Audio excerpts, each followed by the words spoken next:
Hello.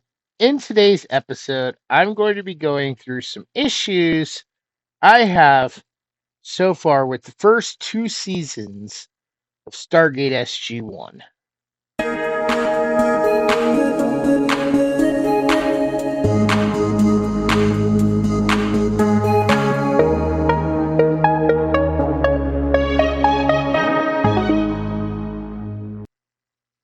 Okay, so I don't know if anybody really has watched the video, but a long time ago, I made a video sort of highlighting some of my favorite TV shows, movies, and other things about me to sort of welcome everyone to my channel and topics that I had hoped, that I still hope to eventually cover.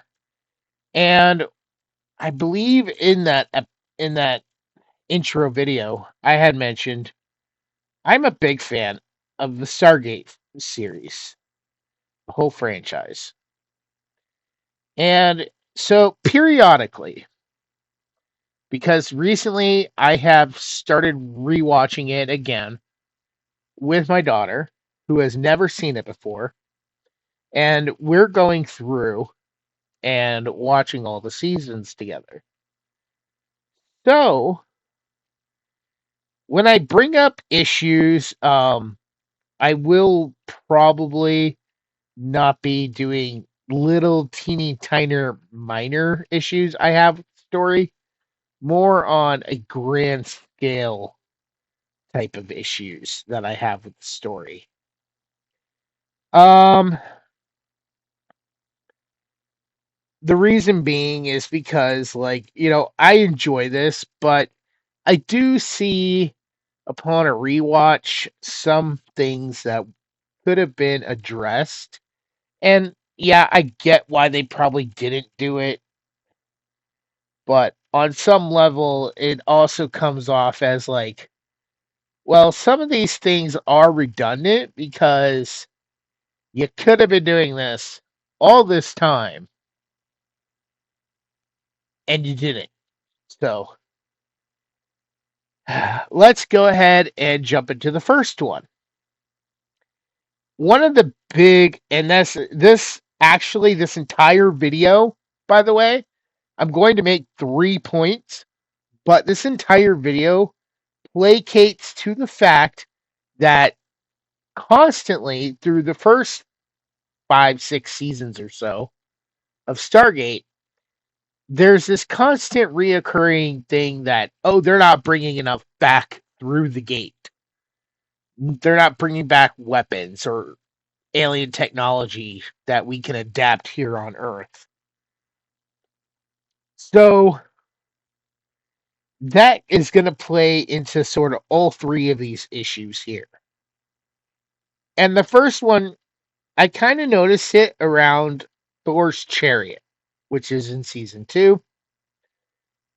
And in that one, I was like, so the whole premise of that episode, by the way, there will be spoilers for seasons 1 and 2. So if you're just starting Stargate, you may not want to watch this video. But let's start with Thor's chariot here. So this is the second time the team has been to this planet, and they return because Hathor? No. Um Horus. Horus has shown up with his Jaffa and has basically is going to take over the planet, which is an Asgard protected planet. And the team, they're working with the Vikings to basically try and buy time while Daniel and Carter are looking for some help from the Asgards by going into the Hall of Thor's Might. Now, I noticed about halfway through the episode that they had killed several Jaffa. at least 5 or 6. And I'm thinking to myself, okay, wait a minute, hold the phone. The Vikings are using like swords and axes and clubs. Why doesn't Teal'c and them gather up the weapons from the fallen Jaffa and hand them out to the Vikings and show them, have Teal'c train them how to use the weapon? I mean, figured it out pretty quickly, you know. I'm sure with a little like instruction from Teal'c, they can at least double their firepower, even if some of the Viking characters fell. I mean, then they would be just as armed as the Jaffa. And as I thought more and more about that throughout the episode, I started thinking, well, wait a minute, hold on. How many times have they come across and wiped out Jaffa and never picked up any extra staff weapons or taken the bodies back for research? Like there was an entire episode where they wanted to go get a Goa'uld alive, and then they ended up having to give that one to Teal'c because Teal'c had to give his to his son. And it's like, okay, well, how many times have you captured a Jaffa? Capture some of these Jaffa. Take their weapons, take their armor, figure out how it works, figure out how to use it. Then, boom, you're giving the scientists in Area 51 and wherever else plenty to work with. Imagine if they had endless supplies, pretty much, well, not completely endless, but 50 or so staff weapons to take apart and dissect how the staff weapon works, where the energy comes from, how they can reproduce that with Earth technology. You know, I'm sure this happens later down the road. We're never actually they never actually do it. They do tend to stick to guns a lot of the time, but they could have had been working on this because the SG teams are always bringing back staff weapons and whatnot from fallen Jaffa that they've gone into battle with. But no, they don't do that. And so that's my first major gripe. If you're going to take out the Jaffa, and you got the opportunity, in some of these cases, they have had more than enough opportunity to take the weapons, take the dead Jaffa, take living Jaffa that they've captured, and they don't do it. So that's number one. Number two, we're going to go with Goa'uld. Now, granted, they are not thieves. I understand that. But there are places that they've gone where there's been a lot of gold and there's been a lot of stuff that, the people of that world do not fully understand. Like they keep talking about the land of light, which was only in one episode. And then we saw one of the leaders come back in a future episode with the Tolans. But other than that, they just keep getting name dropped. And there was that whole planet where it was just one little community. The 100 Days episode, Brief Candle. And I believe that was season 1. And there was like lots of gold and stuff around. So, I mean, that stuff had to be on the planet before. The Goa'uld who used to rule over them had built, because I'm sure he didn't build it himself. That means he probably has slaves building it. And who knows, that entire planet could be an untapped resource. I mean, you could have them farming, you could work out a deal like, okay, here, we will show you how to farm. We will help you build farms if you give us some of what you grow. And other things we need from your planet. You know, these sorry to say, but these races are inferior. I mean, the characters, the entire city from Brief Candle, they had very little understanding. I mean, they only had lived 100 days. That's not even one full year. And they never had more than the mindset of a child. Yes, they grown into full adults and they had obviously had figured out grown adult things, but psychologically, didn't have to learn math. They didn't have to learn how to read, how to write. So we, after saving them and giving them full lives, could have set up a base there. Hell, that's probably the first place they should have thought to build the alpha site so they could teach these people. Because it's just like, oh, well, now you guys can live forever or you guys can live normal lives and we're never going to come by and visit you because we never see them again. We never hear about them again. At least not that I remember, unless they are talking specifically about what happened to Jack. So, I feel like that place would have been the perfect place to build an alpha site because you really could have explored the planet more beyond that city. You could have probably gotten a lot of good resources, gold, whatnot. And then, you know what? Then we don't need to worry about Kinsley and getting funding from the government because the Stargate program would have enough gold that they could just turn over to the U.S. in exchange for money. Like, oh, here, we have gold. We're giving you the gold. Give us money. So it's a win win on both sides. And this isn't the only time. There's been places where they've gone and the entire place was wiped out, like Cassandra's planet. The entire place was wiped out by a plague. After so long, they could return there and see what was left behind. What I mean, these people had to have, some kind of an economy, some kind of valuables, and they're dead and gone. So everything is just sitting there. So as far as gold and money, that's where I come off with that.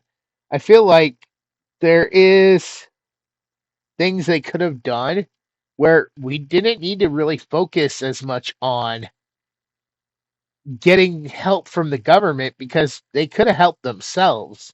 And going back to the first issue, if they were providing the government with staff weapons and every other thing that they could get their hands on, I mean, it may not have been much. It's not a whole ship, but it is something rather than nothing. So I feel like that's a fault there. And finally, since we're talking about faults, I'm going to go to the episode Tin Man. Now, this one really baffled me because of the fact the entire time I was rewatching this episode, I knew in advance what SG1 was. And I started thinking to myself, well, wait a minute, hold the phone. At the end of this episode, Jack is talking with Jack, and Jack is like, oh, well, once you guys go home, we'll bury the Stargate. Don't worry. Don't send a bomb through.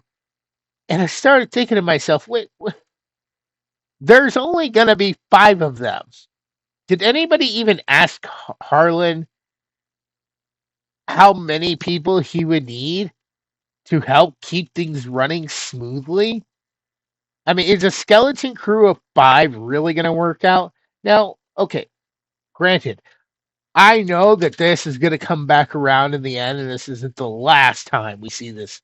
There's one more episode in the future with this Jack and SG1 team in Harlan. Um,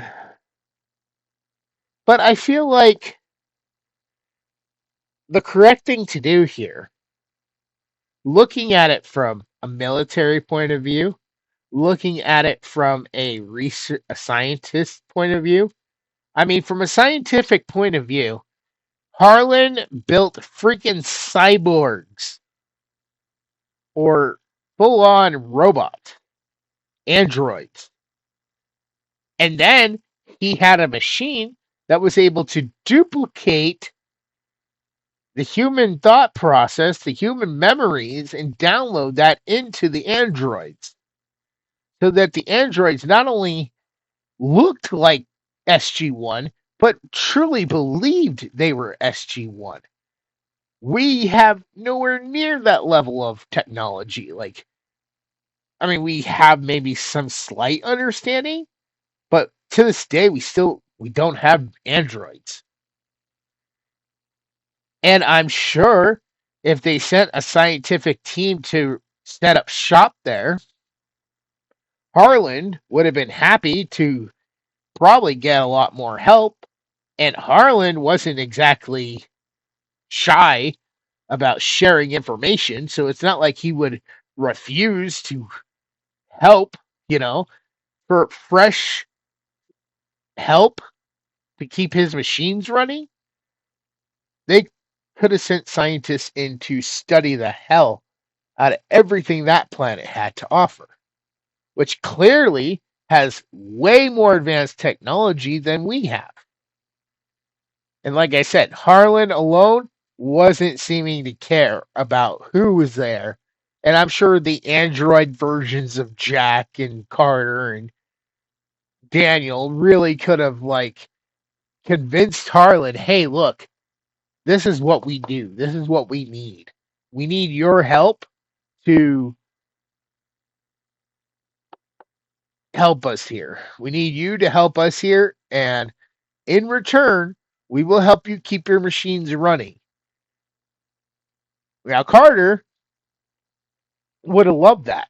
Android Carter, I mean. Because I feel like she would really want to do the research. And Daniel would have loved it. Android Daniel. He would have loved it because he would have been learning all about what happened to that planet. Why did everybody go to live underground? Was everybody always a machine, or was there actually living people there? What happened to the living people? We don't know. There's so much more they could have done with this one location, and we never got that. Instead, we get what we get in the future, but that has nothing to do with this planet. It's just like, oh, we got to get back. I mean, even in that episode, they said that the power source that the machines, that the androids were drawing their power from, was highly advanced. So they could have studied these highly advanced machines and been able to replicate them back on Earth to do whatever we needed them to do there. Apparently, they had some kind of function on that planet. We never get exactly told what and what all the machines do. So, that has been three things I have found an issue with just in seasons 1 and 2 alone. Now, next month I'll probably do another, because like I said, I'm going through this. So maybe next month I'll do 3 and 4, and then 5 and 6, so on, so on, so on. But Cora's enjoying it, and I'm enjoying spending time with her going through this. And yeah, so that's gonna go ahead and wrap this up. What do you think? Am I right? Is there something I'm missing that makes this impossible? I mean, this was their mandate was to go out and explore and bring back technologies. Now, I'm not saying they upright steal, but they could have worked out a better system where things were on an equal ground. Like, oh, we're gonna in the village from Brief Candle, we're gonna teach you to read, to write, to build, to farm, things you don't normally have to do because everything was just given to you. How did they get food for 100 years? They were told that they were given 100 days of bliss. They didn't have to work a day in their lives. Every day was a celebration for them. We never saw them farming or doing anything, so how did they get food all that time? Was there a replicator machine that was just making food that they needed? I mean, I'm sure the Goa'uld that had ruled there had some kind of food system set up. I mean, they were able to cook and stuff, and they weren't working. So, how? So, like I said, let me know down in the comments below. Do you agree with these points? Do you disagree with these points? If so, why do you disagree? Don't just give this video a dislike because you don't agree. Tell me. Let's have a conversation, and maybe I'll talk about it in a future video. So, all right, with that said, I will see you all next time. Bye.